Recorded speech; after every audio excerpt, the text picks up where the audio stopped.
I think Final Fantasy VII is fundamentally a story about three different kinds of relationships. First, our relationship with nature. Second, our relationship with ourselves. And third, our relationship with each other. Okay, let's begin with our relationship with nature. The first act of the game is set in the city of Midgard, a dystopian sci-fi metropolis. Midgard's visual design is gray, dark, metallic, and artificial. Like any major city, life here is crowded and noisy and bustling. In the opening cinematic, this quiet, thoughtful moment with Aerith is interrupted by the chaos of the city. There's almost nothing natural in this city, very few trees or plants or animals. I cannot find anything resembling a public park, which would at least be a manicured and tamed version of nature for residents to enjoy. Midgard is totally artificial. This setting presents a community which is absolutely cut off from nature. The people here have no relationship with nature. They live in a world of man-made things.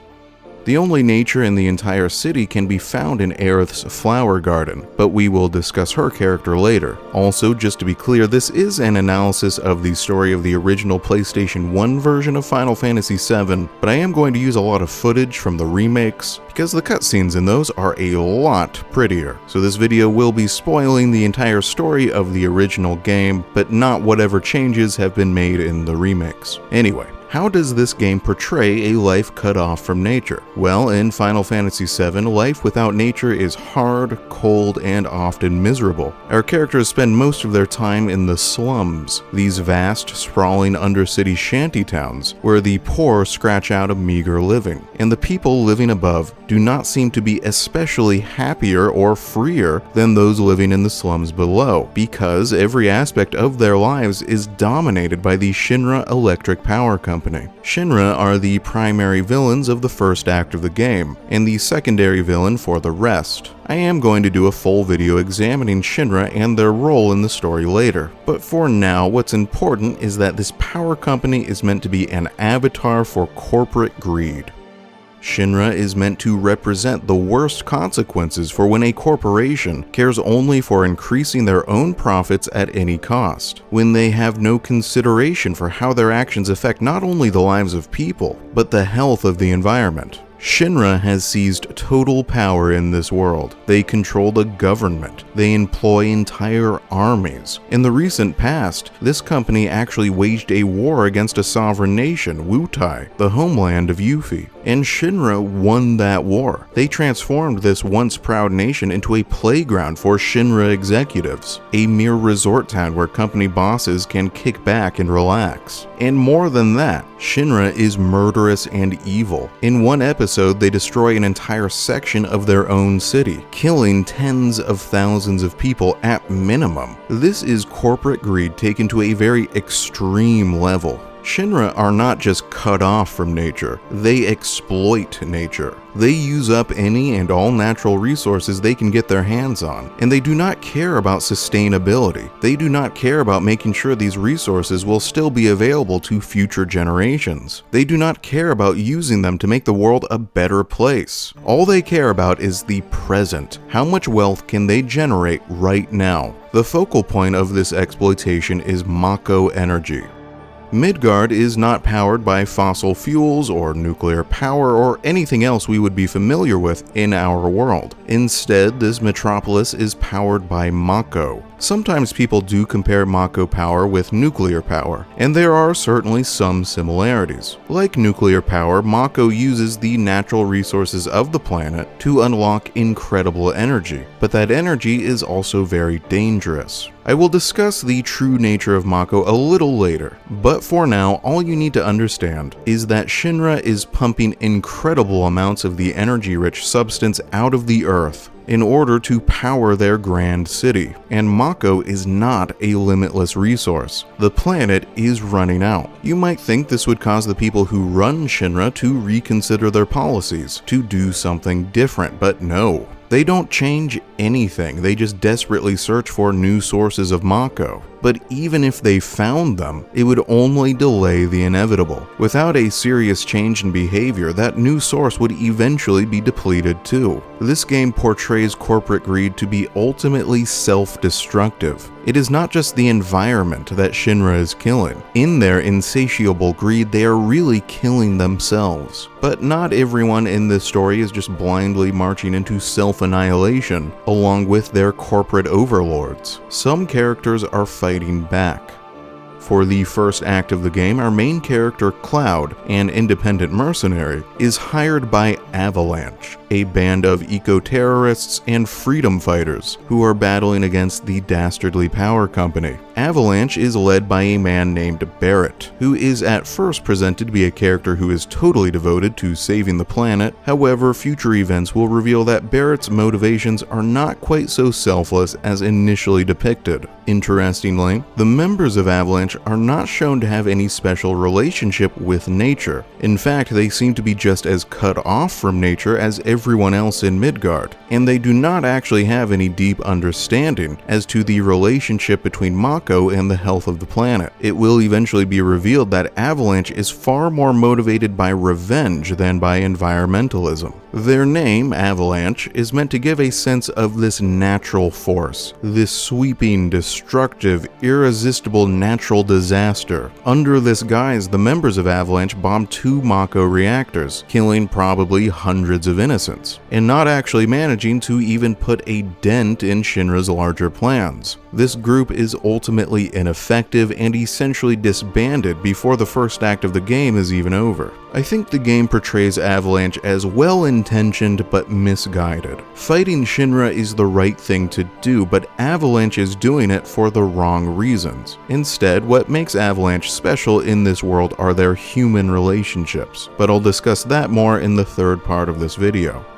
Right now, I want to talk more about Mako. At one point in their journey, our party of heroes reaches Cosmo Canyon. There they meet Bugenhagen, who, in a dramatic and flashy holographic light show, explains the true nature of Mako and the planet's plight. He explains that, in this setting, when a person dies, not only does their body decompose and return to the soil, but that a person's soul returns to the planet as well. And not just the souls of humans, but the spirits of all living things eventually return to the same place. All of these spirits join together, roam, converge, and divide, forming a swell, a fantastic magical current rushing within the deep bowels of the planet. This current is known as the life stream. The life stream is the source of all life on the planet. Whenever a child is born or a new seed sprouts, it is blessed with soul and energy from the life stream. And when they die, they return this gift of energy from whence it came. And it is not just the source of human, plant, and animal life. It is also the source of planet life. In Final Fantasy VII, the planet itself is very literally a living and intelligent organism, and it could be said that the life stream is the collective soul of that living planet. This is the true source of Mako. This is what Shinra is pumping out of the bowels of the earth in tremendous quantities to power their city.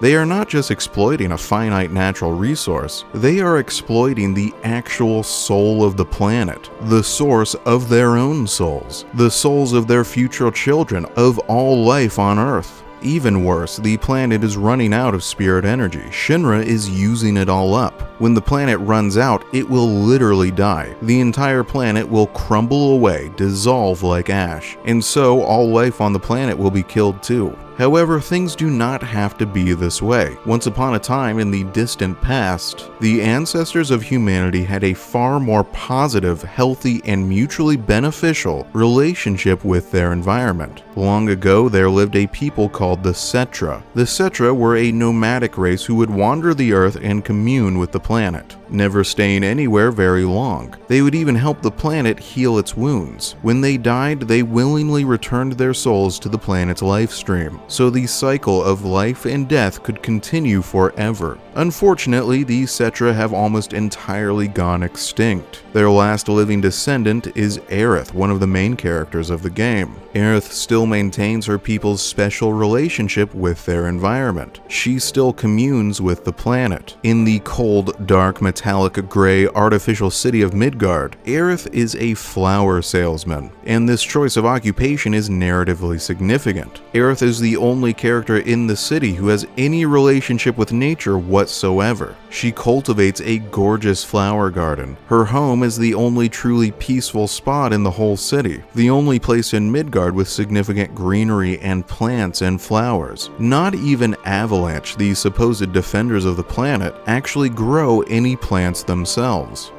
In her character, the writers show us what it's like to have a deep and healthy relationship with nature. Aerith is good-hearted and generous. She is a deeply positive influence on the rest of the cast, particularly Cloud. And ultimately, with the help of the planet, it is Aerith who saves both the life stream and humanity. In the later acts of the game, humanity's relationship with the planet becomes more and more overtly combative. At one point, the party journeys to the far north, and here they discover an environment that is deeply hostile to human life. Long ago, the planet was struck by a meteor which left a deep wound in the surface. The planet is still attempting to heal itself, and this healing process results in the harsh conditions on the northern continent. This is the first time when the game shows that, through its natural processes, the planet can do things which have negative consequences for humanity. This is not a story where Mother Nature is depicted as being some purely benevolent and kind force, who humans selfishly take advantage of. Nature can be just as deadly and destructive as humanity. Of all characters, it is actually Barret, the supposed eco-terrorist, who voices this conflict most clearly. When they reach the ice fields, he's the one who says, "Seeing a place like this makes you realize how awesome and dangerous nature's power really is." He realizes that Midgard is the total opposite of this environment. The far north is a place where nature has created a space that is completely inhospitable to human life, whereas Midgard is a place that has cut itself off from nature in order to create a space where humans can live in safety.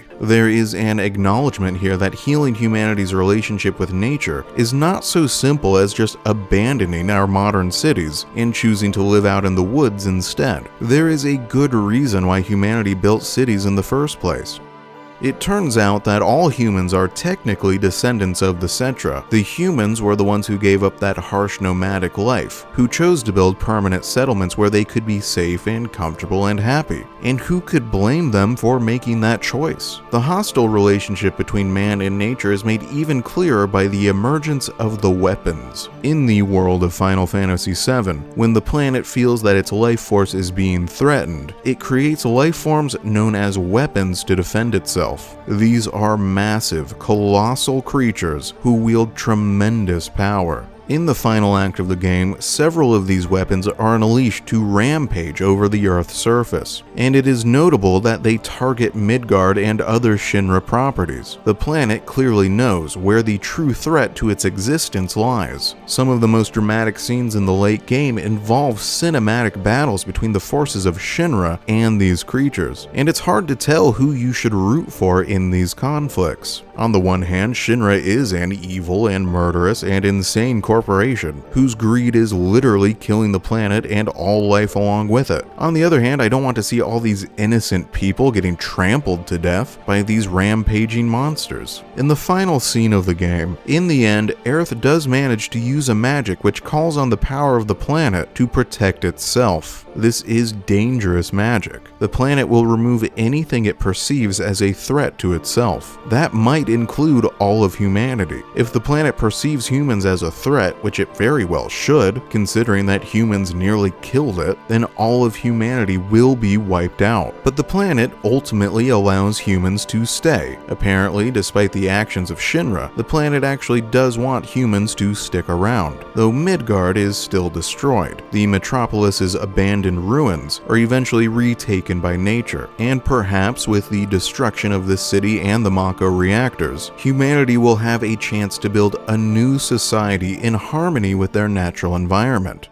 It is easy to see the parallels between the destructive corporate greed of Shinra and the corporations of our own world. The way they exploit resources, the unsustainable business practices, the lack of concern for the well-being of the natural world, and how our fate is inextricably tied to the fate of the environment. It is also easy to see the parallels between Midgard, a community where humans have totally cut themselves off from the natural world to live in a purely artificial and man-made society, and our own cities, our own lives. How many of us can claim to have any sort of meaningful relationship with nature? Final Fantasy VII is a pretty silly and ridiculous and over-the-top game most of the time, but I think its story is asking genuinely important questions about our relationship with nature. The game presents a relationship with nature which is, in many ways, mutually hostile. Humans cut themselves off from the natural environment and engage in dangerous and unsustainable overexploitation of natural resources. Meanwhile, Mother Nature assaults humanity with devastating disasters, inhospitable climates, and incredible deadly forces. However, in the heritage of the Cetra, we are shown another possibility. Humanity and nature could live together in harmony. Humanity could be made stronger, healthier, and happier through a positive relationship with its natural environment. But this is only one of the 3 themes we are going to discuss in this video. The next theme is our relationship with ourselves. So, if you watched my video on Sephiroth, you will remember that I said that one of the key themes of Final Fantasy VII's story is identity, and I spent a lot of time analyzing how Sephiroth's identity is first broken and then reconstructed, how his understanding of himself dramatically changes, and how it is really this identity crisis that transforms Sephiroth from an emotionally cold but basically okay guy into a violent and insane mass murderer. It is his transforming identity that turns him into a villain. In this story, identity is not who you really are. It is a story you tell yourself about yourself. This form of identity is not stable. It can change, and not only that, but as Sephiroth's character shows, it can change based on misunderstandings, lies, and half-truths. It is possible for your identity to be wrong. If you would like to hear a full discussion of Sephiroth's multiple identities, go check out that other video. But Sephiroth is not the only character in Final Fantasy VII who reconstructs his identity in ways that do not necessarily match reality. In fact, nearly every single member of the main cast does something similar. In the end, they all turn out to be fundamentally different in some way than how they were first presented to be. For the sake of length, I am not going to discuss all of them here. Instead, we are going to focus on just 4 characters: Cloud, Barret, Red 13, and Cait Sith. Alright, let's begin with Cloud. Cloud is the most similar to Sephiroth in that, after a major trauma, he reconstructs his entire identity. At the beginning of the game, Cloud is presented to be a former member of Soldier, Shinra's elite military division. The best of the best, some of the most powerful warriors in the world. Their bodies enhanced by exposure to concentrated Mako energy. And in the first act, he plays this part perfectly. In battle, his abilities far exceed not only every member of Avalanche, but every soldier of Shinra they encounter. He is doing somersaults, leaping atop rushing trains, performing remarkable feat after remarkable feat. In every way, he looks and plays the part of the Master Warrior. There is only one problem: it is all a lie. Eventually, it will be revealed that Cloud was never in Soldier. He tried, but he was just not good enough. He was not strong enough. He was never anything more than a grunt, the lowest possible rank in Shinra's military force. He was just another faceless recruit. However, Cloud does not realize that he is lying when he claims to have been in Soldier. He is not trying to deceive anyone. He really believes that what he is saying is true. 5 years ago, Cloud accompanied 2 members of Soldier, Sephiroth and Zack, on a mission to his hometown in Nibelheim. On this mission, Sephiroth learned something about his own past that broke his mind, that caused him to go violently insane. He destroyed the town and slaughtered the villagers, including all of Cloud's friends and family. In a confrontation with Sephiroth, Cloud was grievously wounded, and then taken by Shinra to be experimented on, exposed to dangerous Mako Mako energy and injected with extraterrestrial genetic material. This was a deeply traumatic series of events. The pain, the death, the terror, the shock of it overwhelmed him. In order to survive all of this, Cloud had to stop being Cloud, or at least stop being Cloud as he existed then. He had to become someone stronger, someone colder, someone who could handle all this trauma. He constructed a new, safer identity for himself based on the personalities of both Zack and Sephiroth. This new identity allowed Cloud to survive. However, in the world of Final Fantasy VII, an identity that does not match reality is a dangerous thing. It can be shattered by the truth at any time, which is exactly what happens to Cloud. In a later confrontation, Sephiroth shows Cloud the truth, that he was just a grunt, that he was weak, and it breaks Cloud's mind. He doesn't know who he is supposed to be anymore. For a section of the later story, he is totally catatonic, incapable of doing anything. It is through his relationship with Tifa, a fellow survivor from Nibelheim, that he manages to reconstruct his identity. This new identity is based on truth, and it allows him to find the strength to finally defeat Sephiroth. But we will talk about that more later. For now, let's look at Barret. Barret is the leader of Avalanche, and as I've already mentioned, is initially presented to be totally devoted to saving the planet. He will battle Shinra, he will bomb their reactors, will put himself in grave danger. However, it is later revealed that Barret's motivations are far less altruistic than they first seem. He was born in a mining town, and once upon a time he helped invite Shinra in, believing that the corporation would increase his home's prosperity. This was a terrible mistake.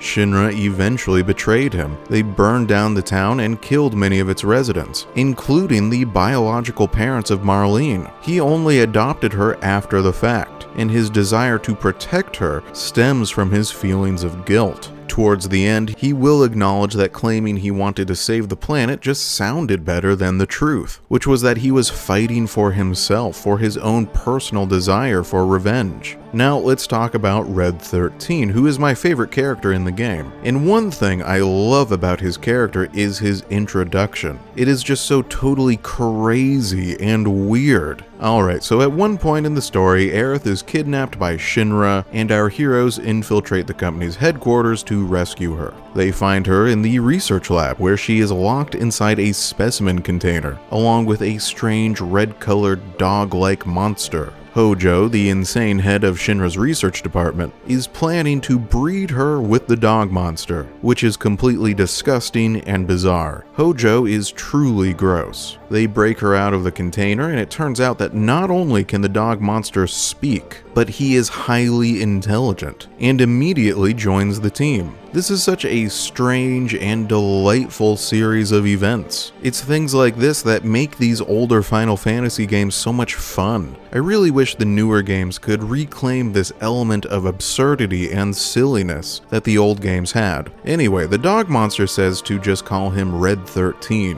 which was Hojo's label for him. His body is covered in scars. He is clearly a veteran of many hard-fought battles. He speaks in this sort of world-weary and wise way. He is very knowledgeable concerning the deeper mysteries of the planet. He reveals very little about himself. The player won't know his origins, his past, or his true goals, but he's clearly a very old and wise character. However, just like Cloud and Barret, this initial presentation is misleading. His true name is Nanaki, and when we visit his hometown of Cosmo Canyon, it is revealed that, though he is technically 48 years old, because his race is so long-lived, in reality he has the mental and biological maturity of a 15-year-old. Despite his mature and worldly persona, Red 13 is actually a teenager. He says he wants to be an adult so that he can protect his home and his family, and so that is how he behaves. I think Red 13's reconstructed identity is much more intentional than Sephiroth, Cloud, or Barret's. Unlike them, he knows exactly what he wants to become, the wise and strong champion of his people. Something interesting about all these false identities is that they are not just lies. Cloud is not just some loser pretending to be an elite soldier. He actually does demonstrate great prowess in battle. He accomplishes tremendous feats. But how is he able to do that? How is he able to perform so convincingly as a soldier when he was really just a low-ranking grunt? Part of the explanation lies in those experiments he underwent in Hojo's lab. But even Hojo calls him a failure. He was not a successful experiment. I think another key theme of Final Fantasy VII's story is this question of, what is true strength? Over and over again, characters describe Cloud as weak, and yet he becomes the driving force behind this incredible quest to save the planet from Sephiroth's insane machinations. I think the story is suggesting that true strength is something beyond your individual capabilities, your individual talents. I think the true explanation for why Cloud is able to do these things is in part the strength he draws from his relationships, which is something I will discuss more in the third part of the video. But that strength also comes from his belief in himself. Because Cloud believes he is capable of doing great things, he is then able to do those things. His belief becomes reality. In Final Fantasy VII, identity is not just a story we tell ourselves about ourselves, it is also a story that can become real. Before I end this discussion, I would like to talk a little bit about the novel Mother Night by Kurt Vonnegut, which deals with very similar themes. Mother Night's main character is Howard W. Campbell Jr. He is an American who was living in Germany during World War II. Publicly, he did everything he could to support the Nazi regime, and so is about to be put on trial for crimes against humanity at the start of the novel. But he has a secret. He was actually a spy the entire time working for the Allies. However, it eventually becomes clear that Campbell's work was so beneficial to the Nazi Party that it does not matter if he was a spy. Anything he did to hurt them was far outweighed by the things he did to help them. In the end, he decides that by pretending to be a bad guy for so long, by doing so much to aid that hateful regime, he is in fact guilty, not of crimes against humanity, but of crimes against himself, crimes against his true self, for which he does deserve death. The novel ends with this warning: we are what we pretend to be, so we must be careful about what we pretend to be. And I think you can easily apply this lesson to Final Fantasy VII's story as well. Identity in this story is a very fraught affair. Everyone has a tendency to pretend to be something that they are not. These false identities can never survive for long. Inevitably, they are shattered by the truth, sometimes with catastrophic results. But at the same time, it is possible to pretend that you are better than you really are, stronger than you really are, and sometimes that lie can become truth. Sometimes you can become a better person just by believing that you are a better person. I want to end my discussion of this theme by looking at Cait Sith. Cait Sith is by far the most bizarre character in this game. He is a weird cat person wearing a cape and a crown and wielding a megaphone, while riding on top of whatever the hell this thing is. He comes out of nowhere. He literally just randomly shows up and attaches himself to the group. A lot of JRPGs will have some cutesy character like this, who exists for no other reason than to be a wacky and silly distraction. And the first time I played the game, I assumed that was Cait Sith's role too, that he would not be very important to the story. But like every other character in this game, Cait Sith's true identity turns out to be something very different than how it is first presented to be. Cait Sith is a spy for Shinra. He is a mechanical toy being operated by one of the most senior Shinra executives. But I don't care about all that right now. I am much more interested in Cait Sith's death. There is a point in the story when it becomes clear that someone will need to sacrifice themselves in order to obtain an important treasure. Cait Sith volunteers. After all, he is just a doll being controlled by someone else far away. If he dies, nothing is actually lost, right? But then something really strange happens. With his final words, this version of Cait Sith turns this entire notion of identity on its head. Totally alone, about to die, he turns to the camera and, as if speaking directly to the audience, he says, "There's plenty of stuffed toys like my body around, but there's only one me.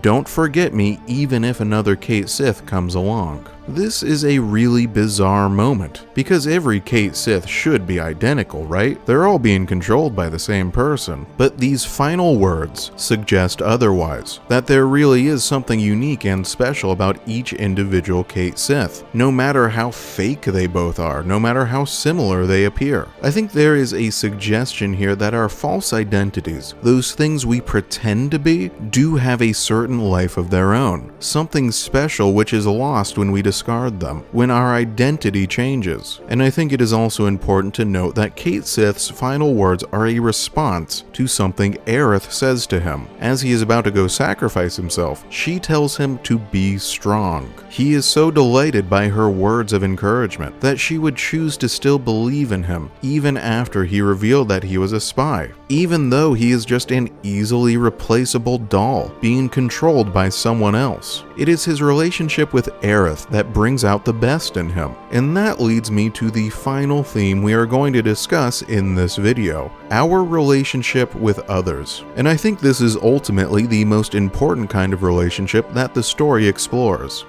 Right before the final battle, Cloud sends everyone away. He tells Red 13 to go back to Cosmo Canyon and see all his friends again. He tells Barret to go see Marlene. He says, "What are we all fighting for? I want us all to understand that. To save the planet, for the future of the planet, sure, that's all fine. But is that how it really is? I've been thinking. I think we are all fighting for ourselves, and for that someone or something, whatever it is that's important to us. That's what we're really fighting for." After this speech, Barret decides that he is not fighting to save the planet. He is really fighting to save Marlene for her future. Cloud tells everyone to go and find out what they are really fighting for, something personal to them. In the end, saving the planet is too abstract, too impersonal of a motivation to get someone through a struggle as terrible as the one that's coming. These characters need something else. Our relationship with the planet, with nature, turns out to be far less important than our relationships with each other.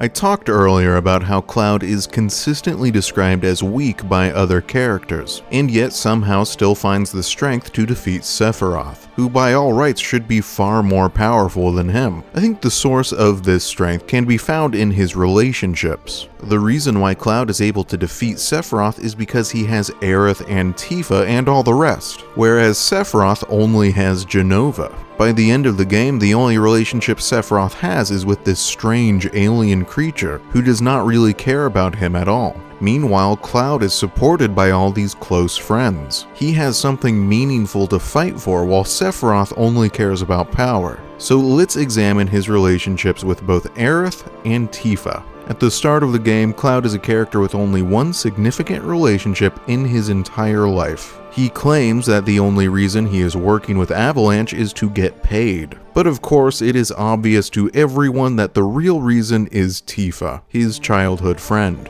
Tifa's primary role in this story is to serve as an anchor to Cloud's character. She is his stability. She is his connection to humanity. Without her, at the beginning of the game, he would be totally alone. He would have no direction in life. I'm not sure if he would even have an identity. Towards the end of the game, we are shown a flashback of Cloud and Tifa's first meeting in Midgard. This meeting takes place after the destruction of Nibelheim, after he was wounded by Sephiroth, after he was subjected to the terrible experiments by Hojo, after he was deemed a failure, after all of that trauma. In this flashback, at first, Cloud is behaving very strangely. He is similar to the Black Cloaks, who are fellow experiments of Hojo's, other people who were injected with Jenova cells in an attempt to recreate Sephiroth. The Black Cloaks act confused, their original identities lost. They spend all their time muttering to themselves about Sephiroth and reunion. This is what Cloud could have become. But then Tifa runs up to him and calls him by his name. And just like that, he becomes Cloud again. She gives him an identity he can cling to. You can see her influence on him again later in the game, when his new identity is shattered by Sephiroth's revelations. For a while, Cloud is left in a catatonic state, again very similar to the Black Cloaks. but he still has Tifa, who chooses to remain by his side. It is she who journeys through his memories to help him find his true self. In this story, Tifa is utterly essential. Someone Cloud can rely on, someone who cares about him, someone who can help remind him who he really is when he loses his way, which is all the more fascinating because, like so much else in this game, Tifa and Cloud's relationship turns out to be something very different than how it is first portrayed. At the start of the game, it seems as if Cloud and Tifa have been close friends since childhood. That is why they stay together, that is why she is able to be his anchor. Once again, the only problem is that none of this is true. It is later revealed that Cloud and Tifa were never friends as children. Cloud wanted to be her friend and even joined Shinra in an attempt to impress her, but she had her own friends and her own life, and Cloud was not really a part of it. It was in Cloud's absence that he grew in her mind. After he left, she developed this fantasy of a Cloud who had gone off and joined Soldier, who had become a great warrior, and who would one day return to be her protector. It was this imaginary version of himself that sustained his new identity when they met again in Midgard. But as we've already discussed, in the story of Final Fantasy VII, the border between our beliefs and reality often blurs, and through Tifa, Cloud actually manages to become a better version of himself. Something close to that imaginary version of himself that before only existed in Tifa's mind.